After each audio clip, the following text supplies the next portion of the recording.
Okay. नमस्कार मित्रांनो, आज आपल्याला रोग आणि आजार या विषयावर काही चर्चा करायची आहे. म्हणजे पत्रिकेद्वारे आजारपणाचा कालावधी किंवा कुठल्या प्रकारचे रोग होऊ शकतील, केव्हा होऊ शकतील, याचा एक साधारण प्राथमिक अंदाज आपल्याला घ्यायचा आहे.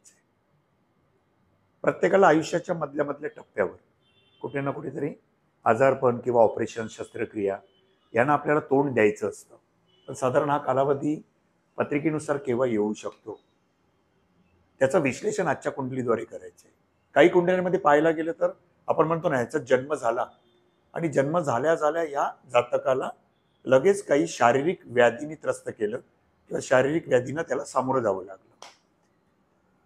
मग जे जन्म झाल्या झाल्या लगेच काही शारीरिक व्याधीना किंवा एखादं बालक आत्ता जन्माला येत नाहीये आणि जन्म झाल्याबरोबर त्याने या जगाचा, या निसर्गाचा आनंद घेण्याच्या ऐवजी जन्म झाल्या झाल्या त्याची आपल्या मातेपासून पण ताटाटूळ होते आणि लगेच त्याच्या शरीरावर काही शस्त्रक्रिया केली जाते. तर ती का आणि ग्रहाने असा योग का आणला, तर खास करून आज आपल्याला मित्रांनो याच द्वारे या कुंडलीचाच आपल्याला विश्लेषण करायचंय. त्याच्यासाठी मी तुमच्यासमोर एक कुंडली ठेवलेली आहे. तर कुंडली पाहताना ती कशी पाहावी, कशा प्रकारे त्याच्यातून विचार घ्यावा, कशा प्रकारे तो एक दृष्टिकोन आपल्याला मिळावा, हे सगळ्यात महत्वाचं आहे. मग लक्षात घ्या, पहिल्यांदा एक नोंद करून घ्या तुम्ही. जन्मतारीख आहे जातकाची 24 जानेवारी 2005. नोंद करा, 24 जानेवारी 2005. जन्मवेळ आहे 11:47 सकाळी. जन्मवेळ 11:47 सकाळी आणि जन्मस्थळ आहे मुंबई.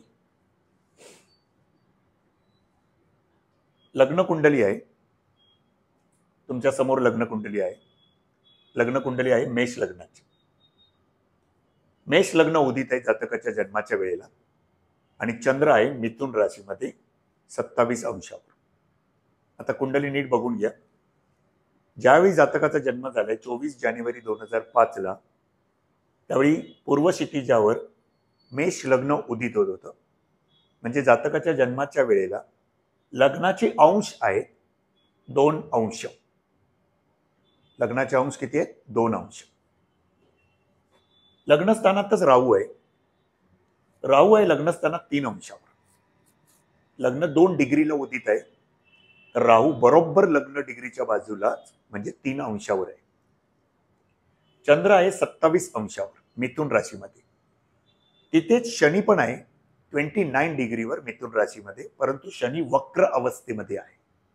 चंद्र आणि शनीची युती झालेली आहे बघा. कारण काय आहे, चंद्र आहे 27 अंशावर आणि शनी आहे 29 डिग्रीवर. शनी वक्र अवस्थेत आहे. म्हणजे दोघांमध्ये फक्त 2च अंशाचं अंतर आहे. आपण साधारण जे कंजक्शन पकडतो, जी युती पकडतो, ती साधारण 2 ग्रहांमध्ये आपण 8 अंशाच्या अंतरामध्ये युती समजतो आणि युतीचे परिणाम बऱ्यापैकी त्या 2 ग्रहांचे एकमेकांशी बरोबर होत असतात. इथे तर चंद्र आणि शनीची दोघांची युती झालेली आहे. गुरु आहे रोगस्थानामध्ये 24 अंशावर. गुरु कन्या राशीमध्ये 24 डिग्रीवर आहे. तूळ राशीमध्ये केतू आहे 3 अंशावर. मंगळ ग्रह जो आहे 8 अंशावर आहे. मंगळ वृश्चिक राशीमध्ये 26 डिग्रीवर आहे आणि तिथेच प्लुटो पण आहे 29 डिग्रीवर. धनु राशीमध्ये बुध 26 डिग्रीवर आहे आणि शुक्र 24 डिग्रीवर आहे. म्हणजे बुध आणि शुक्र सुद्धा युतीमध्ये आहे. रवी 10 अंशावर आहे मकर राशीमध्ये. कारण जातकाचा जन्म झालेला आहे 24 जानेवारी 2005 सकाळी 11:47. याचाच अर्थ आपल्याला सगळ्यांना माहिती आहे की रवी हा दर महिन्याला आपलं राशी संक्रमण करत असतो. 14 ते 15 जानेवारीला रवी मकर राशीमध्ये प्रवेश करतो आणि रवीची दिवसाची गती किती आहे? 1 डिग्री. म्हणजेच एक रास किती अंशाची असते? 30 अंशाची. बरोबर आहे. म्हणजेच रवीला 30 अंश पूर्ण करायला साधारण 30 दिवस लागतात. म्हणजेच रवी दर महिन्याला राशी संक्रमण करत असतो. म्हणून 14 जानेवारीला रवी मकर राशीत प्रवेश करतो, म्हणून मकर संक्रांत होते. संक्रांत म्हणजे संक्रमण करणं, परिवर्तन करणं. मग अशा संक्रांती दर महिन्याला होत असतात, पण आपण मकर संक्रांत हा एक सण साजरा करत असतो. म्हणजे रवी दर महिन्याला 14 ते 15 तारखेच्या दरम्यान आपला राशी बदल करत असतो. मग रवी जर दिवसाला 1 अंश फिरतो तर जातकाचा जन्म आहे 24 डिग्री. म्हणजेच तुम्ही न बघता सुद्धा सांगायला पाहिजे 24 जातकाचा जन्म 24 तारखेला आहे. याचाच अर्थ 24 जानेवारी रवी किती डिग्रीवर असेल, तर साधारण तो रवी बरोबर 10 दिवस झाले. 14 जानेवारी पासून 24 जानेवारी पर्यंत. 14 तारखेला मकर संक्रांती असणार. येस, 14 जानेवारीला मकर संक्रांती आली. म्हणजेच 14 जानेवारी ते 24 जानेवारी 10 दिवसाचा फरक आहे. म्हणजे बरोबर रवी किती डिग्रीवर असणार, 10 डिग्रीवर. तो रवी आपल्याला इथे 10 डिग्रीवर बरोबर आलेला आहे. आणि 11:47 जन्म आहे. साधारण जानेवारीमध्ये सुद्धा दिवस लहान असतो, कळलं की नाही. म्हणून साधारण जर विचार केला तर या ठिकाणी दुपारच्या वेळेचा जन्म आहे. म्हणजे दुपारी 12 ते 2च्या दरम्यान जवळजवळ रवी कुठे असतो, दशम भावामध्येच असतो. त्यानुसार सुद्धा आपण लग्न काढू शकतो न बघता सुद्धा. ही तुम्हाला अगोदरच्या लेक्चरमध्ये सुद्धा शिकवलेलं आहे. हर्षल 11 डिग्रीवर आहे लाभस्थानामध्ये. आता बघा, जातकाचा जो जन्म झालेला आहे तो मिथुन राशीवर झालेला आहे. मिथुन राशी आणि त्याचं जन्म नक्षत्र आहे पुनर्वसू नक्षत्र. 27 डिग्रीला चंद्र मिथुन राशीमध्ये उदित आहे. आणि मिथुन राशीमध्ये 27 डिग्रीला कुठलं नक्षत्र असतं, तर मिथुन राशीमध्ये 20 अंशापासून 30 अंशापर्यंत पुनर्वसू नक्षत्राची व्याप्ती आहे. म्हणजे जन्मता चंद्र मिथुन राशीमध्ये जातकाचा पुनर्वसू नक्षत्रात आहे. पुनर्वसू नक्षत्राचा स्वामी कोण आहे, गुरु आहे. मग आपण काय म्हटलेलं एक नियम, की ज्या महादशेचा दिग्दर्शक ग्रह कोण, ग्रहमालेमध्ये ग्रहमालेमध्ये जर महादशेचा दिग्दर्शक असेल तर तो म्हणजे चंद्र. म्हणजे जन्मवेळी चंद्र तुमच्या ज्या राशीत असतो आणि ज्या नक्षत्रात असतो त्या नक्षत्र स्वामीने दर्शवलेली महादशा जन्मकालीन सुरू होते. चंद्र जर मिथुन राशीमध्ये 27 अंशावर आहे, मिथुन राशीमध्ये 20 अंश ते 30 अंश पुनर्वसू नक्षत्र येतं. आणि पुनर्वसू नक्षत्राचा स्वामी आहे गुरु. याचाच अर्थ जातकाला जन्मता कुठल्या ग्रहाची महादशा सुरू झाली, गुरु ग्रहाची महादशा सुरू झाली.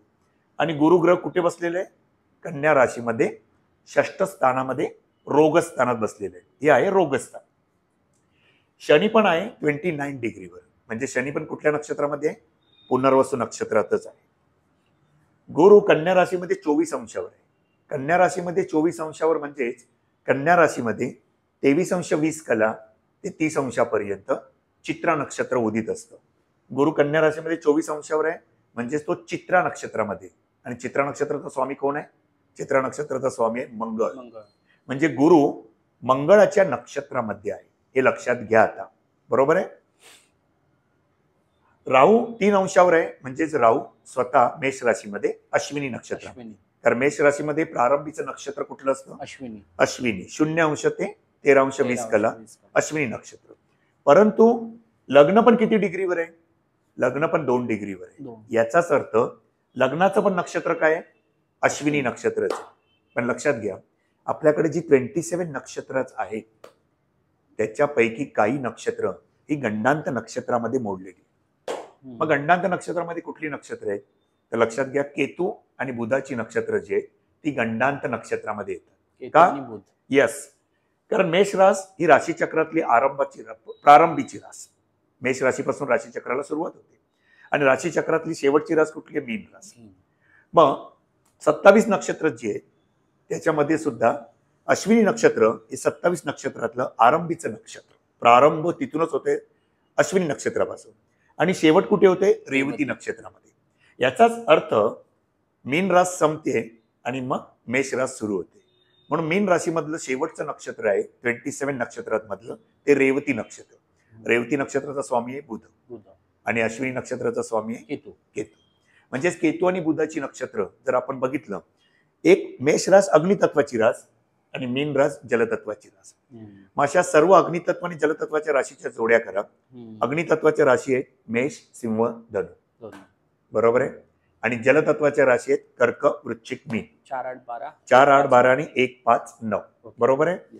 म्हणजेच मेष लग्न, मेष रास अश्विनी नक्षत्र केतूच्या नक्षत्राला सुरू होते आणि मीन रास रेवती नक्षत्राला समाप्त होते. म्हणून मीन राशीमधलं रेवती नक्षत्राचं चतुर्थ चरण आणि मेष राशीतलं अश्विनी नक्षत्रातलं प्रथम चरण हे गंडांत नक्षत्रामध्ये येतं. मग ह्याच जोडीने आपण पुढे पाहिलं तर कर्क रास आश्लेषा नक्षत्र चौथं चरण आणि सिंह रास मघा नक्षत्र प्रथम चरण हे गंडांत नक्षत्रामध्ये आलं. बरोबर. आश्लेषा नक्षत्राचा स्वामी बुध बुध. आणि मघा नक्षत्राचा स्वामी केतू. मग पुन्हा आपण पुढची एक जोडी बघितली तर वृश्चिक रास ज्येष्ठा नक्षत्र चौथं चरण. ज्येष्ठा नक्षत्र बुधाचं आहे, बुधाचं. परंतु ज्येष्ठा नक्षत्राचं चौथं चरण आणि धनुराशीमधलं मूळ. मूळ नक्षत्राचं प्रथम चरण Yes, yes, yes. हे गंडांत नक्षत्रामध्ये येतं. म्हणजे ह्या अनुषंगाने जर तुम्ही पाहिलात तर ही पत्रिका मेष लग्नावर उदित झालेली आहे आणि ज्यावेळी लग्न उदित झालं ते लग्न 2 डिग्रीवर आहे. याचाच अर्थ याला आपण असं म्हणतोय मेष लग्न हे लग्न गंडांत आहे. मग तिथे नक्षत्र सुद्धा सुरू झालं. या मेष लग्न जे सुरू होणार तिथे नक्षत्र सुद्धा सुरू होणार आहे, परंतु लग्न 2 डिग्रीवर झालंय म्हणजे लग्नाचं नक्षत्र सुद्धा आलेलं आहे अश्विनी नक्षत्र. मग लग्न कितव्या चरणावर आहे? प्रथम चरणावर आहे. बरोबर आहे. मग ह्याला आपण म्हणतोय लग्न गंडात नक्षत्र गंडात. ज्यावेळी तुमच्या कुंडलीमध्ये लग्न गंडात असतं, नक्षत्र गंडात असतं, लग्न म्हणजे देह, Yes. लग्न म्हणजे तनुस्थान शरीर. ज्यावेळी तुम्ही जन्माला येता त्यावेळेला तुम्हाला काय प्राप्त होतं? फक्त शरीर प्राप्त होतं. Yes. तुम्हाला आयुष्यामध्ये ज्या काही गोष्टी प्राप्त होणार आहेत त्या सर्व नंतर गोष्टी प्राप्त होणार आहेत, लक्षात ठेवा. म्हणून कालपुरुषाच्या कुंडलीमध्ये आपण मेष लग्नाचीच कालपुरुषाची कुंडली बघितली आहे. कारण मेष लग्न म्हणजे राशीचक्रातली आरंभीची रास आहे, ती इथून सुरुवात होते आणि सगळ्या सर्व राशी ज्या दिलेल्या आहेत मेष पासून मीन पर्यंत या सर्व राशी आपल्या शरीरामध्ये विभागल्या गेलेल्या आहेत. शरीराचा प्रत्येक अवयव आपल्या राशीमध्ये विभागला गेलेला आहे. याचाच अर्थ मेष राशीचा संबंध आपल्या डोक्याशी आलेला आहे, कपाळाशी आलेला आहे. बघा, जातक ज्या वेळेला जन्माला येतो, आईच्या उदरातून तो जन्म घेतो, त्यावेळी त्याचं पहिल्यांदा डोकंच बाहेर येतं. म्हणजे आपला जन्म कुठून होतो? डोक्यापासून होतो. म्हणून पहिल्यांदा डोकं बाहेर आलं. म्हणून मेष लग्नाला बघा, पहिल्यांदा आरंभीची रास आलेली आहे, मेष रास आलेली आहे. म्हणजे आपण डोक्यापासून उगवलो. म्हणजे इथे आपण काय बघतोय? तनुस्थानाला, देहस्थानाला इथून आपल्या डोक्याचा विचार करतोय, चेहऱ्याचा विचार करतोय. मग आपल्याला एक देह प्राप्त झाला, त्याच्यानंतरच तुम्हाला सर्व गोष्टी प्राप्त झाल्या. बरोबर आहे. पण ज्या देहाचा जन्म झाला त्या देहाचा नाश झाला. म्हणून हे जे मृत्यूस्थान आहे, 8वं स्थान, या मृत्यूस्थानामध्ये पण मंगळाचीच रास आली. कारण देह कोणी दिला? मंगळाने दिला. मग मृत्यू झाला की कोणाचा नाश होतो? मृत्यू झाला की देहाचाच नाश होतो. म्हणून वृश्चिक रास 8व्या स्थानात आली म्हणजे त्या देहाचा मृत्यू झाला. बरोबर आहे. आता ह्या प्रकारे बघितलं तर मिथुन राशीकडे अवयव कुठला गेलेले आहे? तर मिथुन राशीकडे श्वसनाचे अवयव दिलेले आहेत. म्हणजेच आपण नागपुढे आलेले आणि श्वसन नलिका आलेली आहे. बरोबर आहे. वृषभ राशीकडे घसा आणि तोंड आणि गळा हे अवयव दिलेले आहेत आणि डोळे दिलेले आहेत. मिथुन राशीकडे जशी श्वसन नलिका दिलेली आहे तसंच मिथुन राशीकडे खांदे आणि बाहू पण दिले आहेत, हात पण दिलेले आहेत. म्हणजे पूर्ण सगळे अवयव मेष राशीपासून मीन राशीपर्यंत आपल्या ह्या सगळ्या 12 राशींमध्ये विभागल्या गेलेल्या आहेत. बरोबर आहे. ओके. आता लक्षात घ्या, लग्न जिथे उगवलेल्या 2 डिग्रीवर याला आपण म्हणतोय लग्न गंडात, तिथे नक्षत्र गंडात. लग्न म्हणजे देह, म्हणजे कुठे ना कुठेतरी लग्न गंडात जर असेल तर त्या शरीराला काही ना काहीतरी समस्या नक्की निर्माण होणार. पण एक महत्वाचा मुद्दा इथे पुन्हा लक्षात घ्या मित्रांनो, जो अगदी तुम्हाला दृष्टिक्षेपात येईल.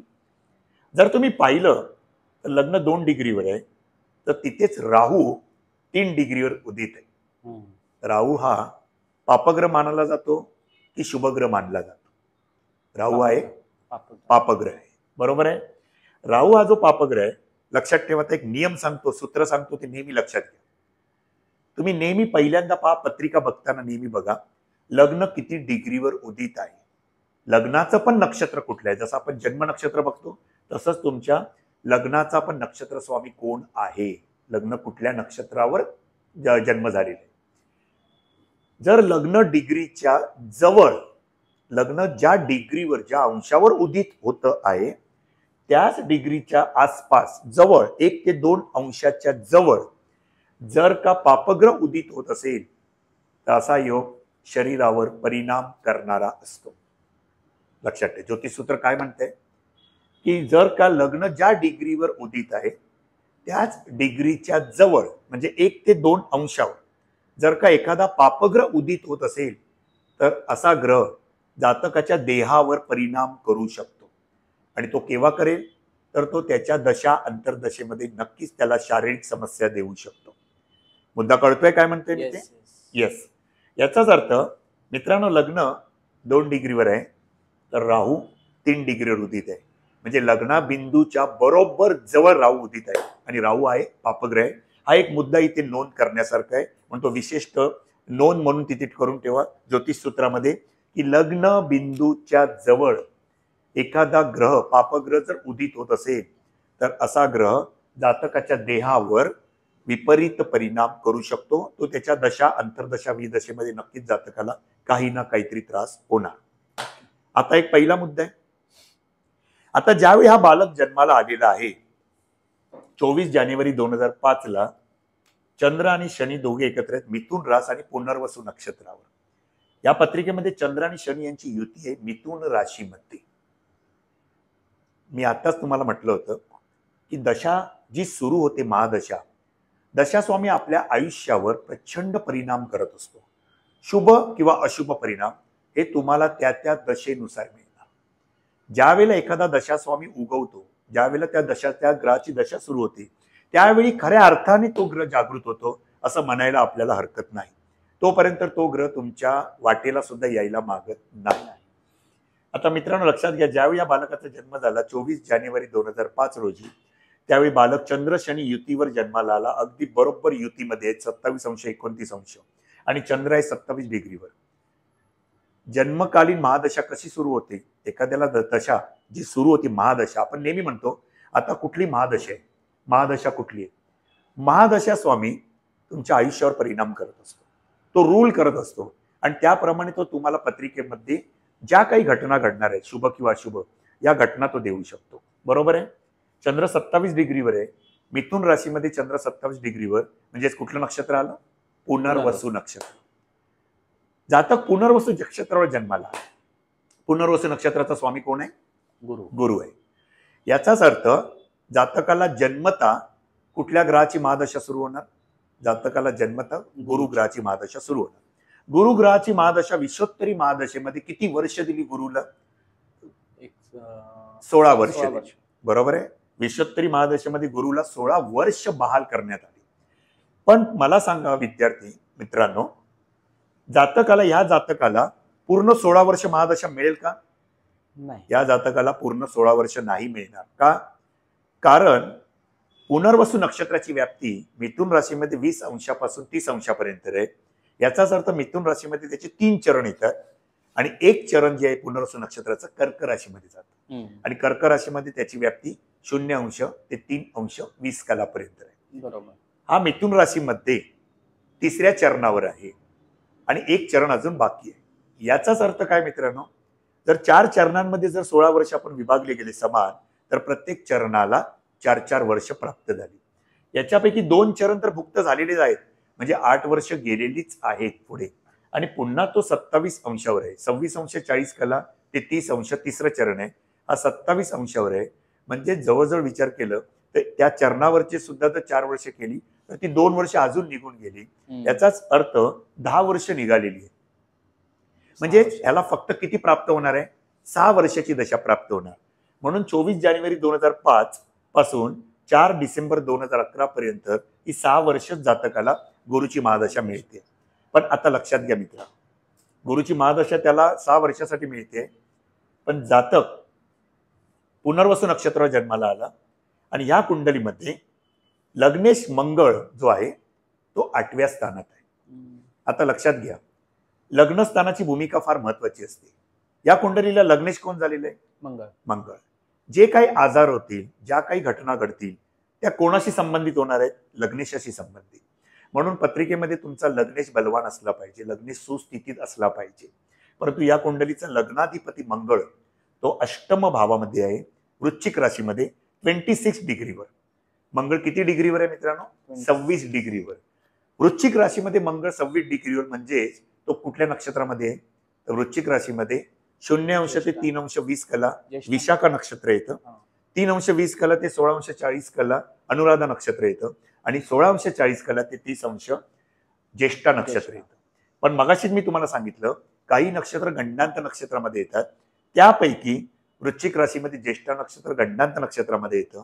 26 अंश 40 कला ते 30 अंश ज्येष्ठा नक्षत्राचं चतुर्थ चरण गंडांत नक्षत्रामध्ये असतं आणि ते चरण जर हे चरण सुद्धा जर प्राप्त झालं तर त्याचे सुद्धा विपरीत परिणाम आयुष्यावर बघायला मिळतात. लग्नेश मंगळ अष्टमात वृश्चिकेत ज्येष्ठा नक्षत्राच्या चतुर्थ चरणावर आहे गंडांत नक्षत्र. याचाच अर्थ लग्न पण गंडांत मध्ये आहे, नक्षत्र गंडांत मध्ये आहे आणि लग्नेश सुद्धा गंडांत मध्ये आहे. आणि लग्नेश होऊन लग्नाधिपती होऊन तो वृश्चिक राशीत 8व्या स्थानामध्ये गंडांत नक्षत्रामध्ये विराजमान झाले. याचाच अर्थ जातकाला काही ना काही समस्या नक्कीच प्राप्त होणार. जातकाचा जन्म झाला 24 जानेवारी 2005 पण लक्षात घ्या मित्रांनो, जन्म झाल्या जातकाला शारीरिक समस्येला सामोरं जावं लागलं. म्हणजे ज्यावेळी या जातकाचा जन्म झाला, या बालकाचा जन्म झाला, त्यावेळी ह्या बालक जसा जन्माला आला तसं कळलं की ह्या बालकाचा श्वास गुदमरतोय आणि अन्न नलिका सुद्धा काही समस्या दिसते अन्न नलिकेमध्ये सुद्धा. कारण जे मूल झालं ते श्वास सुद्धा बरोबर घेऊ शकत नव्हतं आणि जर त्याला काही पाजायचा प्रयत्न केला होता तर ते सुद्धा तो घेऊ शकत नव्हता. म्हणजे समस्या गुंतागुंतीची झाली होती आणि बाळाचं आरोग्य धोक्यामध्ये दिसत होतं. आणि त्याच्यानंतर ज्यावेळेला काही परीक्षण केलं ताबडतोब त्यावेळी समजलं की याची श्वसन नलिका आणि अन्न नलिका या गुरफटल्या गेलेल्या आहेत आणि त्याच्यामुळे बालक उद्या जीवित राहताना फार कठीण होईल. तर ताबडतोब काही निर्णय घ्यावे लागतील. म्हणून ताबडतोब काही परीक्षण केल्याच्या नंतर लगेच निर्णय घेतले की याला शस्त्रक्रिया करावी लागेल. आणि शस्त्रक्रिया श्वसन नलिका आणि अन्न नलिकेची झालेली आहे कारण ती एकमेकांमध्ये गुंतागुंत झालेली होती, गुरफटलेली होती. आता ती का गुरफटलेली आहे लक्षात घ्या. आताच मगाशी आपण चर्चा केली, चंद्र आणि शनीची युती ही मिथुन राशीमध्ये एकत्र बसलेली आहे. मिथुन राशीचा संबंध कुठे येतो? मिथुन राशीचा संबंध श्वसनाशी येतो. मिथुन रास पण वायू तत्वाची रास आहे, बरोबर आहे. आणि मिथुन राशीचा संबंध वायू तत्वाशी आला. मिथुन राशीचा स्वामी आहे बुध. इथे चंद्र आणि शनी दोघेही एकत्र पुनर्वसू नक्षत्रामध्ये बसलेले आहे. याचाच अर्थ श्वसन नलिकेला नक्की प्रॉब्लेम होणार. चंद्र आणि शनी युती जर का मिथुन राशीमध्ये जातकामध्ये असेल कुठल्याही कुंडलीमध्ये तर अशी युती जातकाला दम्याचा विकार देऊ शकते, अस्तम्याचा विकार देऊ शकते. अशा जातकाला नक्कीच दमा राहू शकतो. म्हणून अशा जातकांनी थंड पाणी पिऊ नये, लक्षात घ्या महत्वाचं म्हणजे, किंवा जास्ती थंड वातावरणात राहू नये, अन्यथा त्यांना श्वसनातील विकार त्रास होऊ शकतो. म्हणून त्यांनी काळजी घ्यावी. जो करोनासारखा आजार आहे हा आजार सुद्धा या लोकांना प्रथमतः होऊ शकतो, म्हणून त्यांनी आरोग्याची विशेष काळजी घ्यावी. आता लक्षात घ्या, चंद्र शनी युती आहे. मंगळ सुद्धा 8व्या स्थानात आहे लग्नाधिपती होऊन, परंतु मंगळ हा स्वतः आपल्या 8व्या दृष्टीने सुद्धा चंद्र शनी युतीवर पाहतोय. मंगळाला दृष्टी असतात 1, 2, 3, 4. मंगळाची 4थी दृष्टी आहे लाभस्थानावर, मंगळाची 7वी दृष्टी आहे धनस्थानावर, परंतु मंगळाची 8वी दृष्टी आहे चंद्र आणि शनी युतीवर. आणि ती सुद्धा तो या ठिकाणी बघा, चंद्र आणि शनीची ही युती आपल्याला पाहायला मिळते. ही युतीमध्ये आहे आणि मंगळ हा आपल्या 8व्या दृष्टीने चंद्र आणि शनीवर बघतोय. तो सुद्धा योग अंशात्मक होतोय, अंशात्मक. कारण मंगळ 26 डिग्रीवर आहे आणि चंद्र 27 डिग्री, शनी 29 डिग्री. जर आपण याची चंद्रकुंडली पाहिली तर मित्रांनो बाजूला चंद्रकुंडली आहे. चंद्रकुंडलीमध्ये चंद्र आणि शनीची युती दिसते आणि मंगळ षडाष्टक योग करते. लक्षात आलं? मंगळाची 8वी दृष्टी पुन्हा चंद्र आणि शनीवर आहे. याचाच अर्थ पत्रिकेमध्ये चंद्र शनी बरोबर मंगळाचा षडाष्टक योग आहे. पत्रिकेमध्ये जर चंद्राबरोबर मंगळाचा षडाष्टक योग असेल तर लक्षात घ्या मित्रांनो, असा योग मंगळा शस्त्रक्रियेचा कारक आहे. पत्रिकेमध्ये कोणाच्याही पत्रिकेमध्ये चंद्र मंगळाशी षडाष्टक योगात असेल तर अशा जातकाला छोटे मोठे अपघात किंवा एखाद्या अपघाताला पण सामोरं जावं लागेल किंवा एखाद्यावर शस्त्रक्रिया पण होऊ शकतात. कारण मंगळ अपघाताचा पण कारक आहे, तसाच मंगळ शस्त्रक्रियेचा पण कारक आहे. या पत्रिकेत चंद्र मंगळ षडाष्टक योग दिसला. ही चंद्रकुंडली आहे. ओके. आता चंद्रकुंडलीनुसार सुद्धा बघितलं तर अष्टम भावामध्ये मकर रास आलेली आहे. म्हणजेच मकर राशीचा स्वामी कोण आहे मित्रांनो? शनी. तो शनी कुठे आहे? लग्नस्थानी. म्हणजेच अष्टमाधिपती शनी लग्नस्थानी चंद्राबरोबर युतीमध्ये आहे. लक्षात आलं? म्हणजे इथे सुद्धा आपल्याला दिसतोय की अष्टमे शनी मिथुन राशीमध्ये पुनर्वसू नक्षत्रामध्ये आहे. आता लक्षात घ्या, ही तर गोष्ट आपल्याला दिसली की मंगळ बघतोय याच्यावर. आता जन्मता लक्षात घ्या, या जातकाला दशा सुरू झाली 24 जानेवारी 2005 ते 4 डिसेंबर 2011 पर्यंत गुरुची. पण ज्यावेळी महादशा सुरू होते त्याचबरोबर त्याच्याबरोबर अंतर्दशा पण सुरू होती. 24 जानेवारी 2005 ते 16 जून 2006 पर्यंत गुरुमध्ये शुक्राची अंतर्दशा होती आणि 24 जानेवारी 2005 ते 24 फेब्रुवारी 2005 गुरु महादशे शुक्र अंतर्दशा आणि राहू विदशा आहे. महादशा, अंतर्दशा आणि विदशा आपल्या आरोग्यावर परिणाम करू शकतात. बरोबर आहे? आता लक्षात घ्या, आपण ज्याला आजार पण बघतो त्याला आपण लग्नेशाचा विचार करतो. त्याचबरोबर कुंडलीची 6, 8, 12 ही स्थानं काय आहेत? अशुभ स्थानं म्हणून मानली जातात. षष्ठ स्थान रोगस्थान आहे, अष्टम स्थान मृत्यूस्थान आहे आणि 12वं स्थान व्ययस्थानाचे खर्चिक पण स्थान आहे. कळलं की नाही? हे हॉस्पिटलशी पण संबंधित स्थान दाखवलंय. इथून आपण रोगाचा विचार करतो, इथे हॉस्पिटलचं पण वास्तव्य बघतो. याचाच अर्थ या कुंडलीमध्ये लग्नेश मंगळ अष्टमात आहे आणि व्ययेश गुरु षष्ठ स्थानामध्ये विराजमान आहे. ओके, आता लक्षात घ्या, प्रत्येक कुंडलीला मारक आणि बाधक ग्रह येतात. हे आपण आतापर्यंत शिकलेलो आहोत. मेष लग्नाच्या कुंडलीला मारक ग्रह कोण झाला? शुक्र. मेष लग्नाच्या कुंडलीला द्वितीय स्थान मारक आहे आणि सप्तम स्थान, ही दोन स्थानं काय आहेत कुंडलीमधली? मारक स्थान.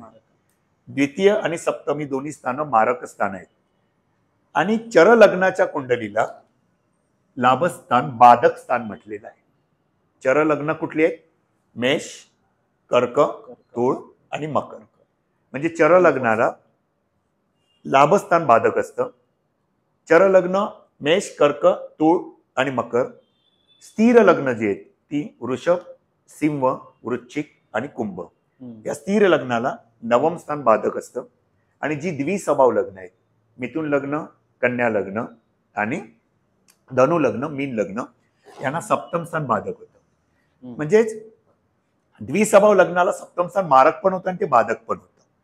आता या कुंडलीला, मेष लग्नाच्या कुंडलीला द्वितीय स्थान आणि सप्तम स्थान ही दोन्ही स्थानं काय झालेली आहेत? मारक स्थानं झालेली आहेत. आणि बाधकेश ग्रह कोण झालाय? शनी. द्वितीय स्थानाचा अधिपती कोण आहे? शुक्र. आणि सप्तम स्थानाचा अधिपती पण शुक्र. हा शुक्र आहे धनु राशीमध्ये. बरोबर आहे? आणि बाधक स्थानाचा अधिपती आहे शनी, तो आहे मिथुन राशीमध्ये 29 डिग्रीवर. शुक्र आहे 24 अंशावर आणि शनी आहे 29 डिग्रीवर. म्हणजे शुक्र आणि शनीचा प्रतियोग होतोय. याचाच अर्थ हा जो बाधकेश ग्रह आहे तो मार्केश ग्रहावर दृष्टियोग करतोय. म्हणजेच या कुंडलीचा बाधकेश ग्रह मार्केश ग्रहावर दृष्टियोग केल्यामुळे याचा सुद्धा आरोग्यावर विपरीत परिणाम होऊ शकतो. याचाच अर्थ गुरुमध्ये शुक्राची अंतर्दशा होती. चंद्र आणि शनी दोघे एकत्र आहेत आणि ह्या कुंडलीचा बाधकेश ग्रह आहे शनी आणि आणि पुन्हा मार्केश ग्रह आहे शुक्र. गुरु महादशेत शुक्र अंतर्दशा आली. आता 24 जानेवारी 2005 ते 24 फेब्रुवारी 2005 पर्यंत गुरु महादशा, शुक्र अंतर्दशा आणि राहू विदशा. आता राहू कुठे बसलाय? राहू लग्नस्थानी बसलाय. लग्नस्थान म्हणजे तनुस्थान, देहस्थान. या शरीराला आजार होणार, या शरीराला त्रास होणार, तो राहू 3 डिग्रीवर फर्स्ट हाऊस मध्ये बसलेला आहे. आणि मगाशी मी तुम्हाला काय मुद्दा सांगितला होता की लग्न डिग्रीच्या आसपास, लग्न ज्या डिग्रीवर उदित होतं त्याच्या आसपास जर एखादा पापग्रह उदित होत असेल तर तो त्याच्या दशा, अंतर्दशा, विदशेत आरोग्यावर विपरीत परिणाम करू शकतो. गुरु महादशा, शुक्र अंतर्दशा, राहू विदशा आणि राहू आहे बरोबर लग्नस्थानी 3 डिग्रीवर, लग्न बिंदू जवळ. आणि आपण नेहमी म्हटलंय की राहू आणि केतूला स्वतःच्या अशा राशी नाहीये. ते ज्या राशीत असतात त्या राशीचं कार्य पूर्ण करत असतात, त्या राशी स्वामीचं कार्य करतात. म्हणजेच राहू मेष राशीमध्ये आहे तर मेष राशीचा स्वामी आहे मंगळ, म्हणजेच राहू मंगळाचं पण काम करणार. तर या कुंडलीमध्ये मंगळ लग्नेश होऊन सुद्धा अष्टम स्थानामध्ये विराजमान आहे गंडांत नक्षत्रामध्ये. याचाच अर्थ आता ज्यावेळेला आपण बघतोय षष्ठस्थान रोगस्थान, अष्टमस्थान मृत्यूस्थान हे लग्नस्थान आहे आणि हे 12वं स्थान आहे. ज्यावेळी जातक जन्माला आला त्याच वेळेला जातकाला महादशा आहे, गुरु महादशा, शुक्र अंतर्दशा आणि राहू विदशा. याचाच अर्थ तुम्ही बघून लगेच सांगू शकता की जातकाला लगेच शारीरिक समस्या निर्माण होणार, आणि ती झाली कारण त्याला अन्न नलिका आणि श्वसन नलिका गुरफटलेल्या होत्या. अन्न नलिका कोणाकडे येते? अन्नाशी संबंध कोणाचा येतोय? द्वितीय स्थान. द्वितीय स्थान खाण्याशी संबंधित आहे. म्हणून वृषभ राशीचा संबंध तोंडाशी येतो, घशाशी येतो, गळ्याशी येतो. म्हणून अन्न नलिका कोणाकडे आहे? शुक्राकडे. आणि श्वसन नलिका कोणाकडे आहे? बुधाकडे आहे, म्हणजेच मिथुन राशीकडे. म्हणून वृषभ राशीचा स्वामी शुक्र आणि मिथुन राशीचा स्वामी बुध हे दोघेही एकत्र आहेत. आणि याच्यावर हा जो बाधकेश ग्रह आहे शनी वक्र गतीने शुक्र आणि बुधावर बघतोय, आणि शुक्र आणि बुधाची पूर्ण युती आहे 26 डिग्री आणि 24 डिग्री, आणि शनीचा वक्री, शनीचा प्रतियोग झालंय. आता जन्मता महादशा कोणाची सुरू झाली? गुरुची. म्हणजे ज्यावेळी महादशा सुरू होते त्याला महादशा स्वामी तुमच्यावर रूल करतो. आता मला सांगा, या कुंडलीमध्ये महादशा गुरुची सुरू झाली, आणि गुरु कुठे विराजमान झालाय कुंडलीमध्ये? 6th house. येस, गुरु कुंडलीमध्ये 6 हाऊस मध्ये. आता 6 हाऊस मध्ये आहे, षष्ठ भावामध्ये आहे, म्हणजे रोगस्थान त्याने जागृत केलं. गुरुला 5, 7, 9 दृष्टी आहे. त्याच्यापैकी गुरुची 5वी दृष्टी दशमस्थानावर आहे. गुरुची 7वी दृष्टी व्यय भावावर आली, 12व्या स्थानावर. 12वं स्थान हॉस्पिटलचं स्थान आहे, आणि व्ययशच गुरु पुन्हा षष्ठ स्थानामध्ये. गुरुची महादशा सुरू झाली त्यावेळेला जातकाला 9वं स्थानाचा अधिपती गुरु आहे आणि 12व्या स्थानाचा अधिपती गुरु आहे. लक्षात आलं? म्हणजे 12वं स्थान पण त्याने ऍक्टिव्ह केलेलं आहे, पण शिवाय 12व्या स्थानाचा अधिपती गुरु षष्ठ भावात आहे. म्हणजेच व्ययभाव आणि षष्ठ भाव जातकाचा जागृत झालेला आहे. त्याचबरोबर 9वं भाव पण आहेच, परंतु गुरुची दृष्टी 5वी दृष्टी, या 5, 7, 9 दृष्टी आहेत गुरुला, त्याच्यापैकी गुरुची 5वी दृष्टी दशमस्थानावर आली, 7वी दृष्टी व्यय भावावर आली, आणि 9वी दृष्टी धनस्थानावर आली, कुटुंबस्थानावर. गुरु महादशा सुरू झाली जातकाला. पण आता लक्षात घ्या, महादशा ज्या वेळेला सुरू होते त्याला तुम्ही कृष्णमूर्ती पद्धत पण शिकलेली होती, कृष्णमूर्ती पद्धत पण शिकत आहात. पण इथे मी तुम्हाला एक नियम देऊन ठेवतो, तो नियम विसरू नका. ज्यावेळी तुम्हाला एखादा महादशा स्वामी रूल करत असतो, एखाद्या महादशेमधून तुम्ही जात असता, तर कृष्णमूर्तींनी काय सांगितलंय? जो ग्रह तुम्हाला रूल करत असतो, तर जो ग्रह ज्या राशीत आहे आणि ज्या नक्षत्रात आहे त्या ग्रहाचा नक्षत्र स्वामी पहिल्या प्रतीची फलित देतो. कृष्णमूर्तीने एक नियम दिलाय. तुम्हाला आता जो महादशा सुरू असेल कुंडलीमध्ये, महादशेपेक्षा त्याचा नक्षत्र स्वामी प्रथम दर्जाची फलित देणार. कळलं तुम्हाला? हा कृष्णमूर्तींचा नियम आहे. महादशा स्वामी कोण आहे? गुरु. गुरु षष्ठात बसलाय, म्हणजे तो षष्ठ स्थानाची फलित देणारच, 12व्या स्थानाची पण फलित देणार. परंतु आता गुरुचा नक्षत्र स्वामी कोण आहे? तर गुरु आहे 24 डिग्रीवर, कन्या राशीमध्ये 24 डिग्रीवर चित्रा नक्षत्र उदित होतं, आणि चित्रा नक्षत्राचा स्वामी कोण आहे? मंगळ. म्हणजेच गुरु चित्रा नक्षत्रामध्ये आहे आणि चित्रा नक्षत्राचा स्वामी आहे मंगळ. तो मंगळ स्वतः 8व्या स्थानात बसलेला आहे. मग मंगळ मेष आणि वृश्चिक रास घेऊन बसलेला आहे, पण मंगळ वृश्चिक राशीचाच अष्टमात आहे, पण मेष रास सुद्धा मंगळाचीच आहे. 1 आणि 8 15. येस, म्हणजेच 1 आणि 8 ही दोन्ही स्थानं गुरुने दाखवलेली आहेत. कारण गुरुचा नक्षत्र स्वामी पहिल्या प्रतीची फलित देईल. नक्षत्र स्वामी कुठे बसलाय? नक्षत्र स्वामी स्वतः जाऊन 8व्या स्थानात बसलाय. शस्त्रक्रियेचा कारकग्रह कोण असतो? शस्त्रक्रियेचा कारकग्रह मंगळ. आणि शस्त्रक्रिया कुठल्या स्थानावरून पाहिली जाते? तर शस्त्रक्रिया अष्टम भावावरून आपण बघतो. म्हणून ज्यावेळेला 8व्या स्थानाशी संबंध येतो, मंगळाशी संबंध येतो, त्यावेळी तुम्हाला शस्त्रक्रियेला सामोरं जावं लागतं. म्हणजेच गुरुचा नक्षत्र स्वामी स्वतः जाऊन 8व्या स्थानात बसला. याचाच अर्थ गुरुचा नक्षत्र स्वामी पहिल्या प्रतीची फलित देईल. कृष्णमूर्ती नियमानुसार त्याने लग्नस्थान आणि 8वं स्थान पण दिलं. म्हणजेच गुरुच्या महादशेमध्ये लग्नस्थान पण जागृत झालं, षष्ठ स्थान पण जागृत झालं, अष्टम स्थान पण जागृत झालं. जातकाला ताबडतोब शस्त्रक्रियेला सामोरं जावं लागलं. आता गुरु महादशा, शुक्र अंतर्दशा, मार्केश ग्रहाची सुद्धा अंतर्दशा सुरू झाली. आणि नुसतं नाहीये, तर मार्केश ग्रहावर आणि पुन्हा या कुंडलीचा बृहत्पाराशरीनुसार द्वितीय स्थान आणि सप्तम स्थान मारक आहे. आणि मेष लग्नाच्या कुंडलीला द्वितीय स्थानाचा अधिपती शुक्र आणि सप्तम भावाचा अधिपती शुक्र, आणि मेष लग्नाच्या कुंडलीला अजून एक ग्रह अशुभ होतं. मंगळाच्या लग्नाच्या कुंडल्यांना बुध ग्रह प्रथम दर्जाचा अशुभ ग्रह होतो. आपण पाराशरी नियमानुसार शिकलेलो आहे सगळ्या गोष्टी. तृतीय स्थान नाशक स्थान आहे आणि षष्ठ स्थान पण एक नाशक स्थान आहे. 2 त्रिषडाचा लॉर्ड तुम्ही सांगितलेला बरोबर. 2 त्रिषडाचा लॉर्ड आलेला आहे बुध.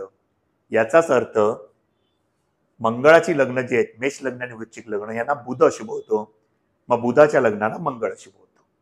मग पाराशरी नियमानुसार मारक स्थानाचा अधिपती शुक्र आणि नाशक स्थानाचा अधिपती त्रिषडाचा जो स्वामी आहे तो बुध आहे. हे दोन्ही शुक्र आणि बुध धनु राशीमध्ये नवम स्थानात बसले. त्याच्यावर बाधक ग्रह जो आहे या कुंडलीचा शनी तो पूर्ण दृष्टीने योग करतोय. म्हणजे जातकाला जन्मता चंद्र शनी युती, शनी वक्र अवस्थेत, जन्मता गुरुची महादशा लागली, गुरु स्वतः षष्ठ स्थानात, गुरु मंगळाच्या नक्षत्रात, मंगळ स्वतः अष्टम भावामध्ये, मंगळ लग्नाधिपती होऊन अष्टमात, वृश्चिकेत गंडांत नक्षत्रात.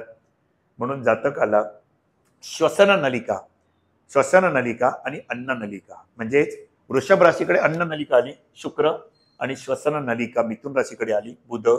हे दोन्ही कुठे ना कुठेतरी बाधकेश ग्रहामुळे दूषित झाले आणि जी जन्मता दशा लागली ती दशा लग्न षष्ठ अष्टम व्यय या सर्वाची लागली. म्हणून ज्या वेळेला दशेमध्ये ज्यावेळी जन्म झाला तर लगेच ऑपरेशन करावं लागलं.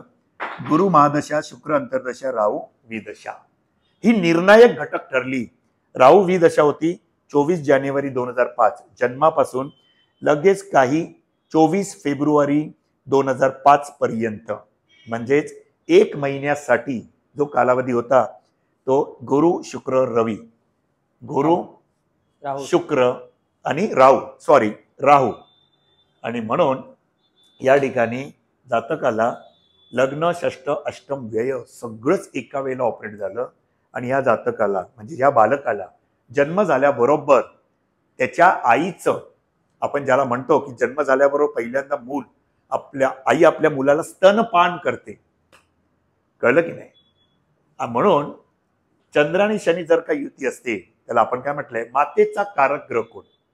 चंद्र. मातेचा कारक ग्रह आहे चंद्र. कारण चंद्राला म्हटलंय चंद्रमा, आपण हिंदीमध्ये काय म्हणतो चंद्रमा, म्हणजे चंद्रामध्येच मा येते ना. तो त्याच्या मग ह्या- 12th मध्ये बसलाय. या ठिकाणी चंद्र बसलेला आहे पण चंद्र शनी बरोबर बसलेला आहे, बरोबर आहे. आता अगदी बरोबर आहे ऋषिकेश, चंद्र आणि शनीची युती कुठे झाली आहे? चंद्र आणि शनीची युती तृतीय स्थानामध्ये झाली.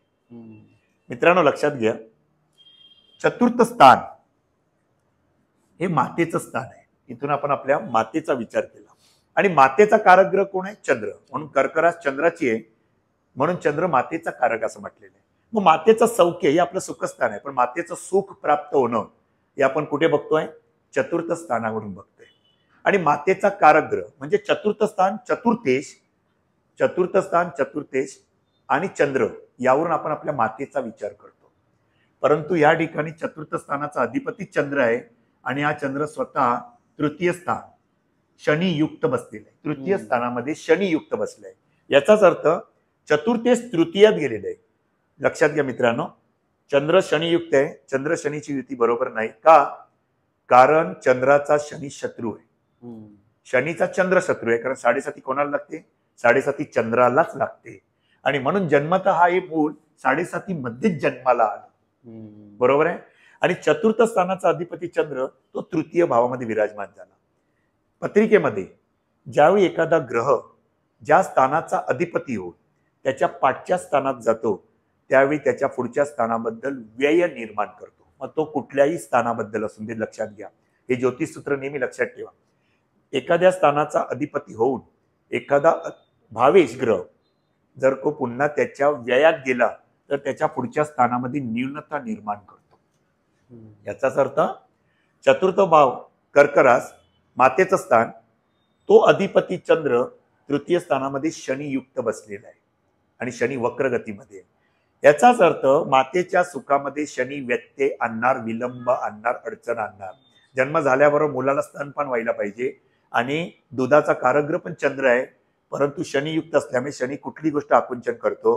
म्हणजे चंद्र शनी युती मिथुन येत आहे. मिथुन राशीचा संबंध श्वसनाशी. बालक जन्म झाल्या श्वसन घेऊ शकत नव्हता, श्वास घेऊ शकत नव्हता, बरोबर. आणि म्हणून कुठे ना कुठेतरी त्याला घशाशी पण प्रॉब्लेम येत होता, तो अन्न घेऊ शकत नव्हता. म्हणून जातक आपल्या मातेचं दूध प्राशन करू शकत नव्हता, कारण त्याच्यामध्ये तेवढी ताकद नव्हती की ते दूध ओढून घ्यावं. आणि नंतर परीक्षण केल्यावर कळलं की मुलाची अन्न नलिका आणि श्वसन नलिका गुरफटलेली आहे, गुंतलेली आहे, याच्यावर ताबडतोब शस्त्रक्रिया करावी लागेल, अन्यथा जातकाला काही गोष्टींना सामोरं जावं लागेल. म्हणून शस्त्रक्रियेचा कार्यक्रम मंगळ म्हणजे दशा कशा रूल होतात त्या बघा. गुरु महादशा, शुक्र अंतर्दशा, राहू विदशा, या दशेमध्ये जातकाला जन्म झाल्या झाल्या शस्त्रक्रियेला सामोरं जावं लागलं. समजलंय तुम्हाला ही पत्रिका? Yes, काही sir. शंका आहे का तुम्हाला याच्यामध्ये? नाही सर, याच्यामध्ये सर आपण जर का असं पूर्ण समरी हे केलं तर त्रिशाडाचं जे हे आहे, मध्ये गुरु बसलेला आहे आणि त्याच्यामध्ये मारक घराची अंतर्दशा चालू आहे विनस, आणि त्यानंतर राहूची प्रतिअंतर म्हणजे जी लग्नाला कुठेतरी डॅमेज करते, आणि तो त्याचा जो मालक आहे तो बसलाय अष्टम स्थानी, म्हणून त्याला ताबडतोब शस्त्रक्रियेला सामोरं जावं लागलं. Yes, म्हणजे yes. जन्म झाल्या झाल्या जातक हा आईपासून वेगळा झाला, हा. चंद्रशनी युती आईपासून विरक्त केलं, हम्म.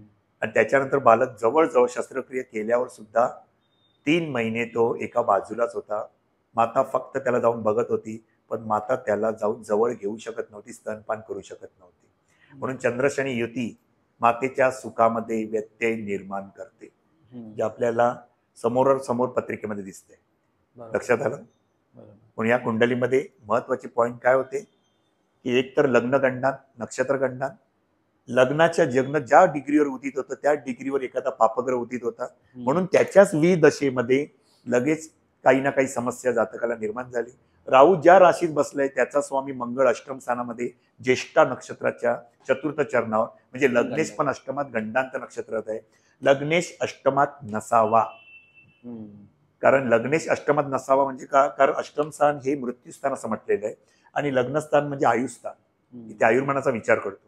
लग्नेश अष्टमात असेल तर एखाद्याला आयुर्मान परिपूर्ण मिळत नाही, कुठे ना कुठेतरी त्याला आरोग्यामध्ये काही समस्या निर्माण होऊ शकतात, एखादा जातक अल्पायू पण होऊ शकतो.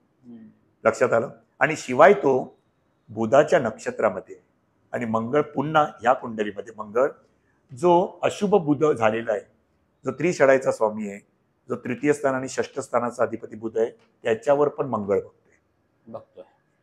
म्हणजे चंद्रशनी योग मंगळाशी षडाष्टक योग षडाष्टक करतो. म्हणजे जन्मता जातकाला कुठे ना कुठेतरी काही ना काही समस्या निर्माण झाली. म्हणजे हे कुंडली विश्लेषण आपण केलंय तुमच्या समोर. एक दृष्टिकोन ठेवा की कुंडली समोर आल्याच्या नंतर ती आजारपणाचा दृष्टिकोन कसा ठेवावा, याच्यावरून तुम्हाला महादशा, अंतर्दशा आणि विदशेची नक्कीच कल्पना येऊ शकते. गुरु महादशा, शुक्र अंतर्दशा, राहू अंतर्दशा, की ते ग्रह ज्यावेळी खरंच तुमच्या महादशा अंतर्दशेमध्ये येतात त्यावेळी ते तुमच्या आरोग्यावर शुभ किंवा अशुभ परिणाम नक्कीच करते. बरोबर. Okay, okay sir. नमस्कार.